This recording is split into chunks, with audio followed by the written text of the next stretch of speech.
គេងបនរាប់រយឯពាន់ដងសូមឲ្យរូបបងបានជួបនឹងស្រីមុំឥឡូវប្រាថ្នាបានដូចឲ្យបំណងថ្ងៃនេះចិត្តបងសប្បាយណាស់មុំអរគុណបងប្អូនពុកម៉ែឲ្យចាស់ទុំ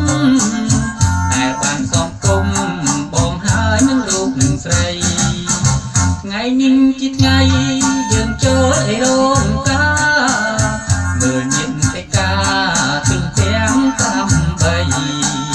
ក៏មកជួបជុំទាំងប្រុសឲ្យទាំងស្រីចាំឲ្យពរជ័យស្រីហើយនឹងរូបនឹងបង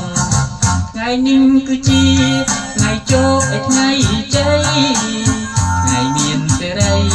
ស្រីហើយនឹងបងចាំទុំសំគុំយើងជាឯគូក្របងនឹងនួនល្អសុខសាន្តរៀងអើយ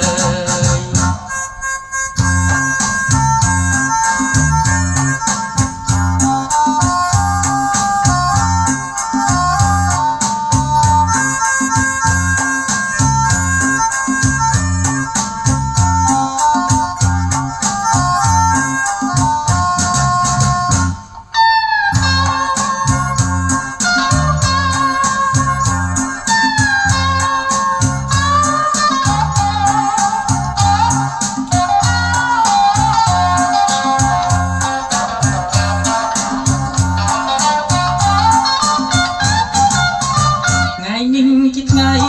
យើងចូលឲ្យរោងការមើលញាតិឯកាទិញទាំង8ក៏មកជួបជុំទាំងប្រុសឲ្យទាំងស្រីចាំឲ្យពរជ័យស្រីហើយនឹងរូបបងថ្ងៃនេះគឺជាថ្ងៃចូលឲ្យថ្ងៃជ័យ